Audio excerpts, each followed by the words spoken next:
أعوذ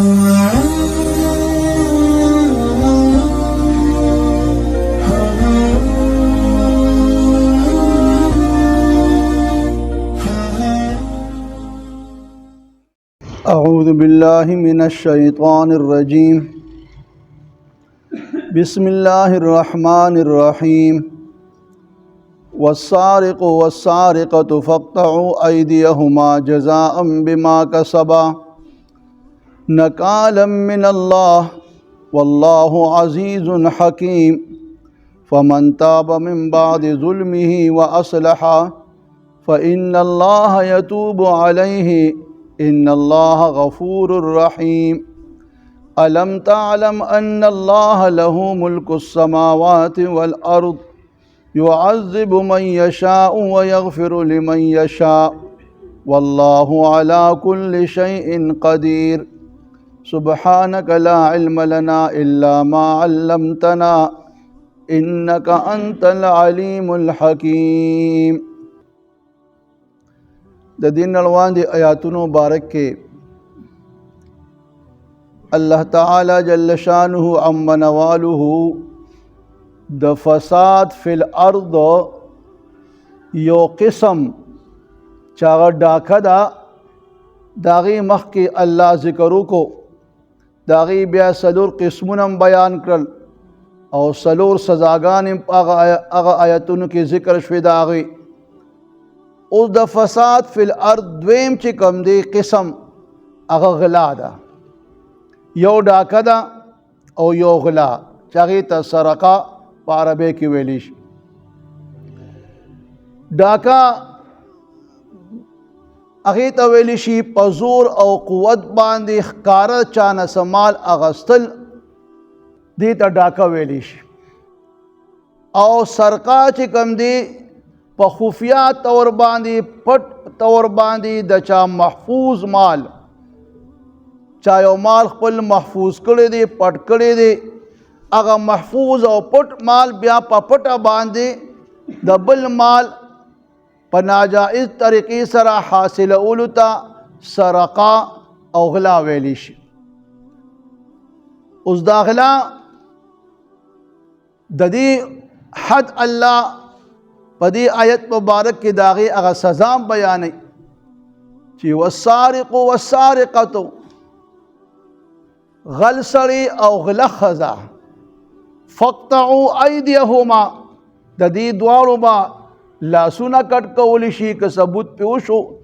ګواهان به پې شو یا دوی په خپله د غلا اعتراف وکړو نو لاس به ترې کټ کېږي د دواړو نه. او دلته علما یو وضاحت کوي چې دلته د غل سړي ذکر مخکې راغی او د غلا د ښځې د غلا ذکر وروستو راغی. او په زنا کې چې کوم دی الزانیة والزانی په سورې نور کې الله وایي زانیه ښځه او زانیه سړی د هغې سزا هلته الله بیانوي. نو هلته زانیه ښځه مخکې ده او زاني سړی وروستو بیان دی. دلته غل سړی ذکر مخکې دی او د ښځې چې کوم غلا وکړي د هغې ذکر وروستو دی. نو علما د هغې یو جواب دا کوي چېرې د غلا کې دا سړی چې کوم دی مخکې ذکر ځکه وشو چې دا سړی د ښځې په نسبت باندې کار کول محنت کول ګټه کول دا د کې الله یو صلاحیت ایښی دی چې دی خپل کار روزګار او ځان له محنت مشقت او ځان له اسباب دنیوي د ښځې په نسبت باندې په اسانه پیدا کولی شي. ښځه د په نسبت بیا لږه کمزورې ده. لہذا ځکه الله دلته د غل سړي ذکر مخکې کو چې د غل سړي به لاس کټ کولی شي او دغه شان هغه ښځه چې غلی وکړه د هغې به هم لاس کټ کولی شي. او په دې زنا کې چې کوم دی چونکې الله تعالی دا ښځه د حیا او د شرم صادر په هغې باندې اچولی دی چې دا به ډېره حیاناکه وي پردناکه به وي. اوس دا ښځه چې کوم دی هغه د حیا او د پردې صادر وغورځوي او د یو قبیح کار چې کوم دی فعله چې د هغې دا مرتکبه شي نو ځکه الله د هغې د سزا ذکر مخکې کوي چې الزانیتو په نسبت د سړي دا ښځه په دې کې چې کم دی لږ غونډې روان دیواله هغه کې وي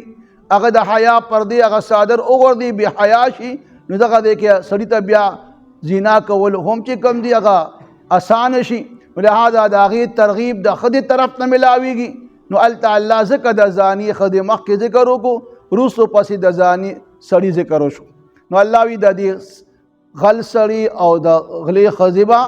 چې کله غلې وکړه او دی چې کم دی اعتراف وکړو یا په گواهان پیشو فقطعوا ايديهما نو د دین بدالاس کټ کول شي اوس د لاس کټ کول دا د غلا د مال عوض او بدله نه ده دا سزا د دوی چې کوم دی جزاء بما کسبا دا سزا د دوی د خپل کسب ده چې الله دوی د غلا نه منع کړی دي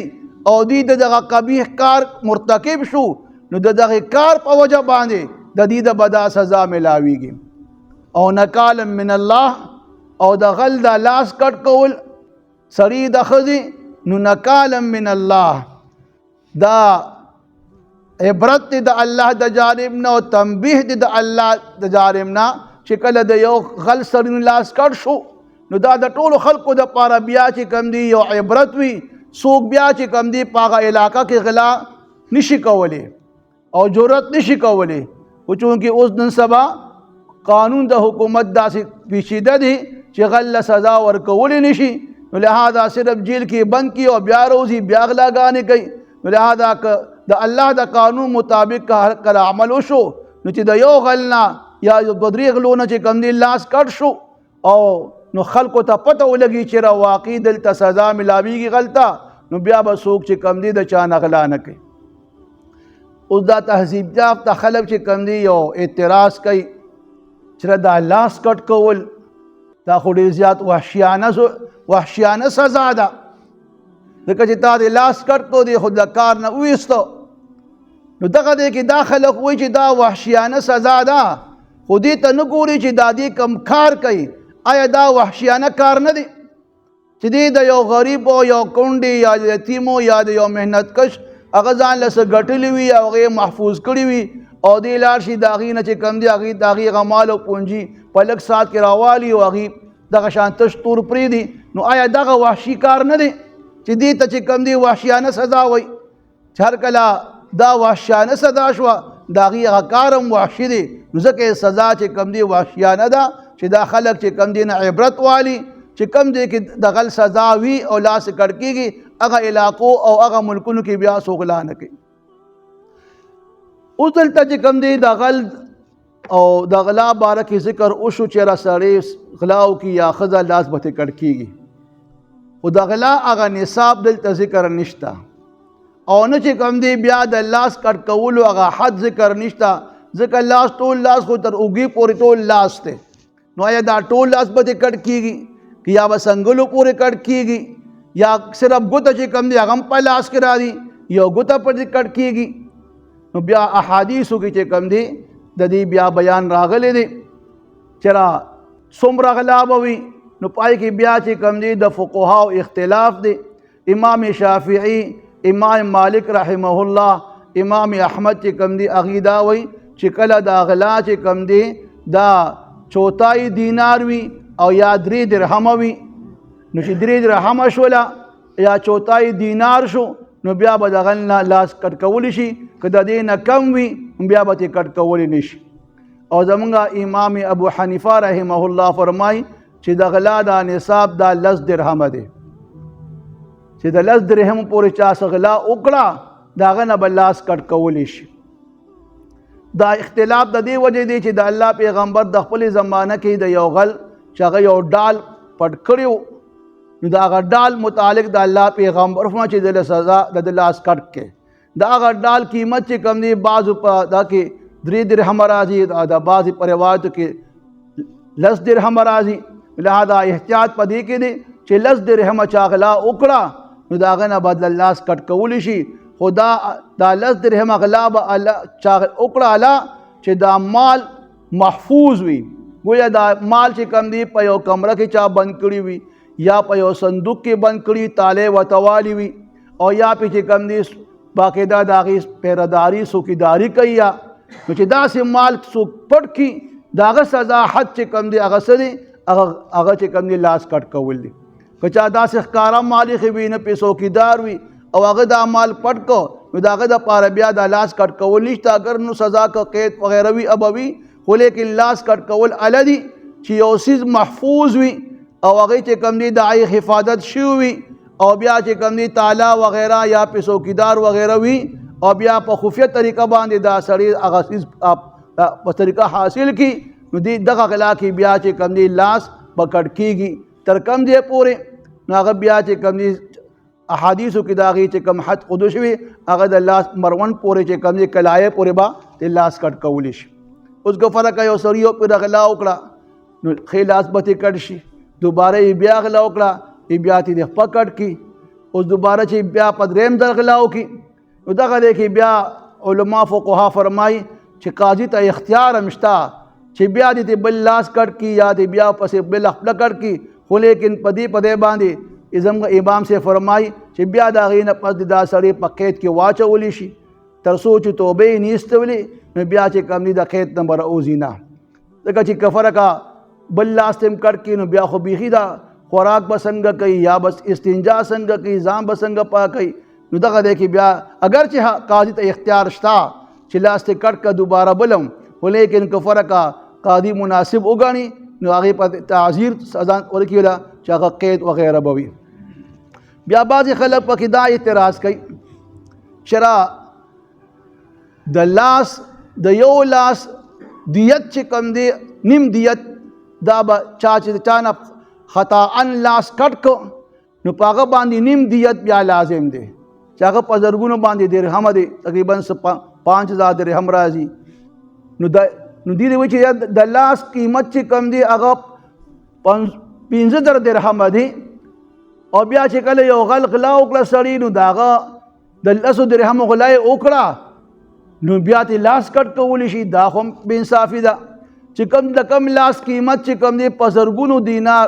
دینار یا درهم د هغې چې کم دی دیت دی او هغه په 10 درهمو بیا کټ کېږي دا خو هم بېانصافي ده. دغه دی کې علما د هغې دا جواب بیانوي چې دا لاس چې کم دی دا اله قیمتي دی چې دا امین وي دا امانتدار وي دی د چا مال ته غل نه وي نو د دې لاس دا لاس بیا قیمتي دی. خو چې کله دا لاس چې کم دی خیانتګر شو او غلا یې وکړه نو دا دومره ذلیل او سپک شو چې قیمت یې بیا 10 درهمه ته راغی. دا ځکه چې کم دی دغه اعتراض بې ځایه دی چې څوک دا وایي چې د دې دیت خو چې کم دی په زرګونو درهمه دی او اوس یې 10 درهمه غلا یې وکړه نو لاس یې کټ کوئ. نو د هغې جواب دغه علما کوي چې کله دا لاس امین وي امانتدار وي نو دا قیمتي دی او چې کله دې لاس غلا وکړه نو دا لاس د ځان له ذلیل او رسوا کو قیمت یې ځان له 10 درهمه ته راوغورځو د لاس. والله عزیز حکیم او الله غالب ذات حکیم ذات الله چې کم قانون بیانوي کم قانون چې کم دی د خپل بندګانو دپاره نافذ کول غواړي نو الله د خپل حکمت او مصلحت بنا باندې هغه قانون د خپل بندګانو دپاره د هغې حکم کوي ځکه چې الله حکیم دی الله ته پته ده الله غالب ذات دی الله په هر څه قادره دی. نو په دې کې چې کم دی دا شر ده وحشیانه سزا ده او دا ظلم دی او پلانکې دی دا د الله د حکمت او مصلحت بنا باندې قانون دی. چا چې په دې عمل وکړو هغه ملک هغه علاقه به د غلا نه بالکل پاکه شي. اوس فمن تاب من بعد ظلمه پس چا چې توبه ووستله پس د دې ظلم نه د دې غلا وغیره نه واصلح او ځان یې ټیک کړ نو فإن الله یتوب علیه پس بېشکه الله بیا توبه قبلوي د هغه ان الله غفور رحیم او بېشک الله بخونکی دی او مهربانه دی. او دلته توبې ذکر راغی. اوس چې کله په کم ګناهونو باندې حد او سزا وي تر څو چې دغه معامله قاضي ته ړواندې شوي نه وي د هغې نه ړواندې که خلک په خپله باندې یو بل ته څه معافي کوي نو هغه بله خبره ده. خو که فرقه دا خبره قاضي ته حواله شوله نو بیا په توبې باندې چې کوم دی د دې سړي نه دغه حد ساقطېږي نه دنیوي سزا به ورله ملاویږي کاغه لاس کټ کول وي، کاغه پکټ کول وي، کاغه قصاص وي. خو چې کله قاضي فیصله وکړه نو کتب دغې نه پس بیا دې توبه وباسي نو دا توبه د پاره د آخرت د عذاب نه د خلاصېدو د پاره کافي ده. بیا دا په توبې باندې به بیا دې د آخرت د عذاب نه خلاص شي، ورنه چې کوم د دنیا عذاب نه بیا دې په توبه باندې خلاصېږي نه. لہذا د الله پیغمبر فرمایل چې کله تاسو ماته یو معامله راوړئ د هغې نه مخکې خپلو کې رفع دفع وکړئ، بیا وروستو چې کوم دی په هغې څه کېږي نه. یو پیره یو کس د صحابي نه یو کس څادر پټ کړ، د الله پیغمبر د هغه باره کې د هغه د لاس کټ کولو حکم وکړو. نو هغه وایي چې د الله آیا د عرب سړي به لاس کټ کېږي؟ نو ورته فرمایل چې دا سړی چې کوم دا ته اوس وایې چې دا عرب دی، د غلا نه کله د غلا کوله هم دی عربي و. لہذا چې کله ماته د خبره راوړه اوس به پې خامخا حد ساقطېږي، حد به چې کوم دی تر دې چې روایت کې راځي چې د الله پیغمبر ته یو پیرا د بنو مخزوم قبیلې یو مالدار ښځې چې کوم دی غلا وکړه، هغه غلا ثبوت پې وشو. د الله پیغمبر بیا چې کوم دی د هغې دپاره چې کله ثبوت کېدو او قوم ته پته ولګېدله چې اوس به خو د الله پیغمبر د دې نه لاس کټ کوي، نو هغې چې کوم دی شفارس وکړو اسامه بن زید الله ته چېرته د الله پیغمبر ته وفرمایه چېرې په دې کې څه کمی غونتې وکړي، دا سزا لږه کمه کړي. نو چې کله اسامه بن زید الله د پیغمبر ته دا خبره وکړه د الله پیغمبر مخ تک سور شو او یې فرمایل اے اسامه آیا ته د الله قائم کردو حدود کې ماته دا خبره کې سفارس کې؟ او بیا وروته بهر خطبه ولوستله وي پخواني خلک چې کوم دي ولې هلاک او تباه ځکه چې کله به د هغې مالداره سړي څه کار وکړو غلا نو هغه ته به سزا پوره نه میلاوېدله، که غریب سړي به هغه کار وکړو نو هغه ته به سزا میلاوېدله. نو ای قوم واورئ چې که فرقه زما لور چې کوم دی فاطمه بنت محمد هم غلا کړې وي زه به د هغې نه لاس کټ کوم.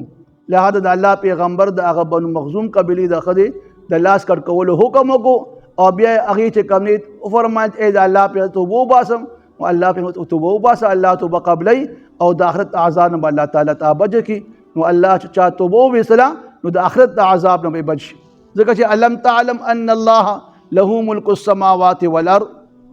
آیا تاسو ته نه ده معلومه چې بېشکه الله چې کوم دی د هغه دپاره بادشاهي د اسمانو ځمکې دی، هغه کائنات بادشاه دی، د ځمکې بادشاه دی، هر څه د هغه په قدرت کې دی. نو که هغه چې کله یو قانون جوړ کړي یو د بندګانو د اصلاح دپاره او بیا په هغه قانون څوک عمل نه کوي او الله بیا هغې له عذاب ورکوي او یا د هغې څه ګناه معاف کوي، نو الله قادر مطلق ذات دی. که عذاب ورکوي دا د الله عدل دی او انصاف دی، او که الله ورته بخانه کوي نو دا د الله فضل دی. بیا لہذا الله يعذب من یشاء ویغفر من یشاء، چاله چې عذاب ورکول غواړي عذاب ورکي او چاله چې بخي ناغي بخانو کی ورته. والله علی کل شیء قدیر، او الله په هر څیز باندې قادر ذات دی. والسارق غل سړی، والسارقه او غله ښځه چې کله غلا په ثبوت په وشو یا اعتراف یې وکړو فقطعوا ایدیهما، نو پس تاسو کټ کې د دې دواړو لاسونه یو لاس ته کټ کې ښی لاس جزاء بما کسبا، او دا سزا د دوی د خپل کسب ده چې کوم دا دوی د غلا ارتکاب وکړو او غلې وکړه. نکالا من الله،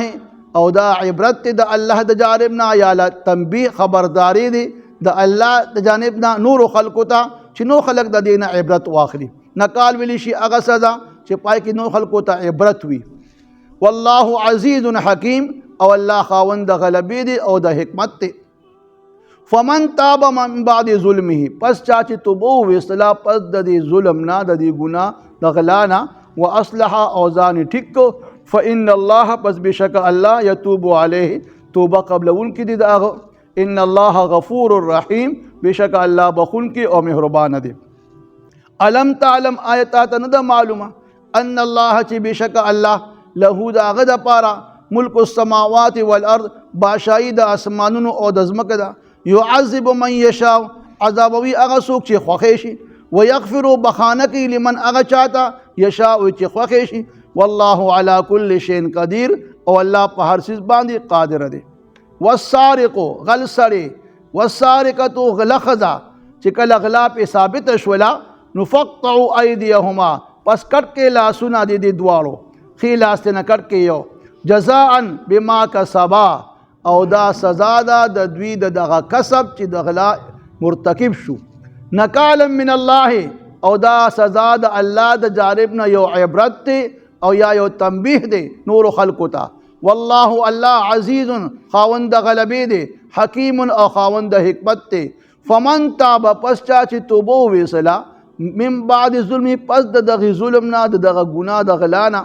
واصلح او ځان یې ټیک نو فإن الله يتوب عليه پس بېشکه الله چې کوم دی توبه د هغه قبلی او رجوع پر رحمت سره ورته کوي ان الله غفور رحیم بېشکه الله بخونکي مهربانه دی الم تعلم آیتات نه ده معلومه ان الله چې بېشکه الله تعالی له د هغه دپاره ملک السماوات والارض بادشاهي د اسمانونو او د ځمکې ده يعذب عذاب ورکوي من هغه چاته یشاء چې خوښی شي ويغفر بخانه کوي لمن هغه چاته یشاء چې خوښی شي والله على كل شيء قدير او الله په هر څه باندې قادر دی